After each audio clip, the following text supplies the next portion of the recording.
dari musuh daripada timnas di fase grup Piala AFF nanti. Kita tahu Vietnam ini lagi gencar-gencarnya dalam sesi latihan, sesi uji coba dan persiapan menuju Piala AFF yang akan datang. Dan kita ketahui lawan terberat Vietnam adalah Indonesia, dan itu juga sudah disampaikan oleh pelatih mereka Kim Sang-sik yang menilai Indonesia menjadi tim paling sulit di grup mereka. Nah, tadi malam mereka sempat mengadakan uji coba dengan salah satu negara Asia Tenggara lainnya, yaitu Myanmar. Lah, tapi belum ada FIFA Matchday, Bang. Betul, memang nggak ada FIFA Matchday, tapi mereka buat pertandingan sendiri. Nah, mana berita baiknya, Bang? Nah, ini dia berita baiknya. Berita baiknya, tadi malam dia cedera.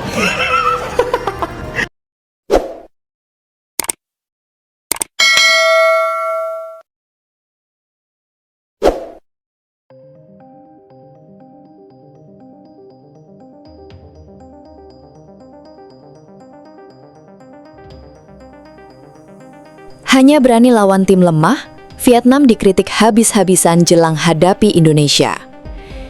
Jelang bergulirnya Piala AFF 2026, persiapan timnas Vietnam mendadak jadi sorotan tajam publik sepak bola Asia Tenggara.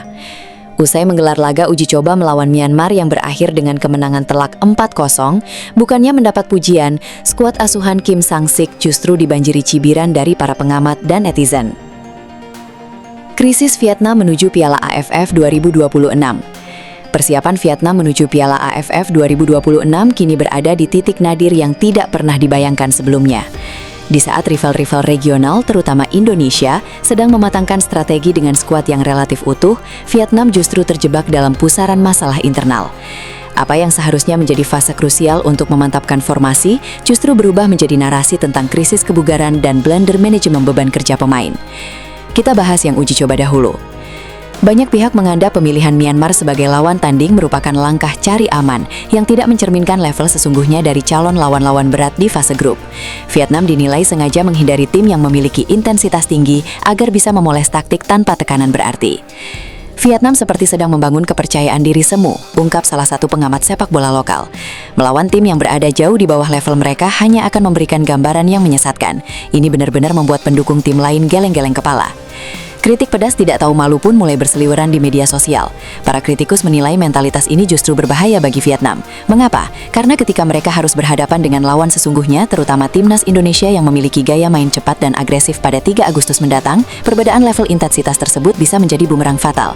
Lantas, apakah strategi uji coba lawan tim lemah ini akan terbukti menjadi blunder taktis? Ataukah ini adalah taktik jebakan Batman dari pelatih Kim Sang-sik untuk mengelabui lawan-lawan di grup A?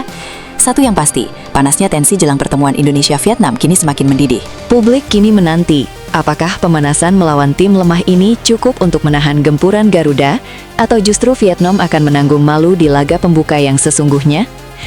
Bagaimana menurut Anda? Apakah Vietnam benar-benar takut menghadapi lawan sepadan sebelum bertemu Indonesia? Blunder di tengah sesi latihan. Dalam sepak bola modern, fase uji coba adalah waktu untuk menyempurnakan chemistry. Namun, bagi pelatih Kim Sang-sik, periode ini justru menjadi mimpi buruk. Keputusan untuk memaksakan intensitas tinggi di awal pemusatan latihan kini menuai kritik tajam. Alih-alih mendapatkan performa puncak, banyak pengamat di Vietnam menyebut bahwa staf pelatih melakukan blunder karena gagal mengkalkulasi kapasitas fisik pemain yang baru saja menyelesaikan liga domestik yang padat. Kelelahan ekstrim dan metode latihan yang dianggap kurang adaptif dengan kondisi fisik pemain menjadi alasan utama mengapa ruang perawatan tim nasional kini lebih ramai dibandingkan lapangan latihan. Tragedi Nguyen Xuan Son. Puncak dari krisis ini adalah kabar yang mengguncang supporter Vietnam. Nguyen Xuan Son dipastikan mengalami cedera. Sang striker, yang diharapkan menjadi ujung tombak utama untuk merobek pertahanan Indonesia, kini terancam absen atau setidaknya harus menjalani proses pemulihan yang panjang dan beresiko. Cedera ini bukan sekedar kehilangan satu pemain. Ini adalah runtuhnya rencana taktis utama Kim Sang-sik. Nguyen Xuan Son bukan hanya soal gol, melainkan tentang bagaimana ia menjadi titik tumpu, pivot yang menghubungkan lini tengah dengan serangan cepat.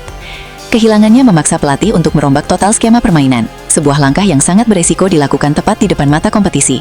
Selain Nguyen Xuan Son, daftar pemain yang harus menepi semakin panjang. Kondisi ini membuat kedalaman skuad Vietnam sangat mengkhawatirkan. Duy Muy Man, pemain yang menjadi komando di jantung pertahanan ini dipastikan tidak bisa tampil. kehilangan kepemimpinan dan ketenangan Duy Man di area penalti adalah kerugian fatal.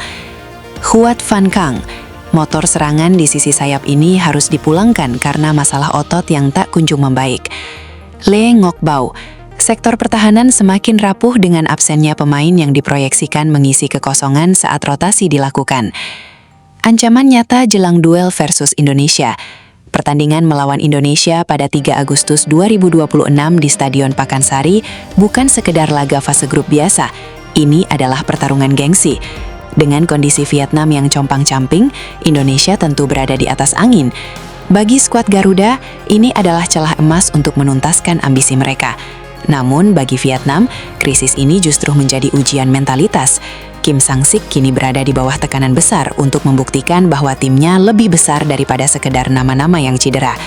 Jika ia gagal meracik strategi dengan pemain yang tersisa, Vietnam beresiko tersingkir lebih cepat dari yang diperkirakan. Menanti respon The Golden Star. Dalam 10 menit ke depan atau mungkin 10 hari ke depan, seluruh mata akan tertuju pada bagaimana Vietnam menambal lubang besar ini. Akankah muncul pahlawan tak terduga dari pemain lapis kedua, ataukah krisis ini adalah awal dari berakhirnya hegemoni Vietnam di Asia Tenggara? Piala AFF 2026 telah memberikan peringatan dini kepada Vietnam. Dalam sepak bola, kemenangan tidak hanya ditentukan oleh siapa yang memiliki pemain terbaik, melainkan oleh siapa yang paling mampu menjaga integritas skuad mereka di tengah badai cedera. Refleksi menuju 3 Agustus. Situasi ini menciptakan dinamika yang sangat kontras. Di satu sisi ada Indonesia yang sedang terbang tinggi dengan optimisme penuh, dan di sisi lain, Vietnam yang harus berjuang dengan realita pahit. Mampukah Vietnam, dengan segala keterbatasan akibat blunder persiapan dan cederanya Nguyen Xuan Son? Vietnam kini tidak lagi berada dalam posisi sebagai penguasa yang ditakuti, melainkan sebagai tim yang terluka yang sedang mencari cara untuk bertahan hidup. Bagi supporter Vietnam, ini adalah ujian kesetiaan. Akankah mereka tetap mendukung tim yang tengah karut-marut? Ataukah krisis ini akan memicu gelombang kritik yang lebih besar terhadap federasi dan tim pelatih? Dalam hitungan hari menuju kick-off, setiap sesi latihan menjadi sangat krusial. Jika Kim Sang-sik tidak segera menemukan formula penambal yang efektif, Vietnam berisiko menjadi bulan-bulanan di fase grup. Namun, sejarah sepak bola selalu memberikan ruang bagi kejutan. Tim yang terpojok seringkali mampu mengeluarkan potensi terbaiknya justru saat tidak ada lagi yang mengunggulkan mereka.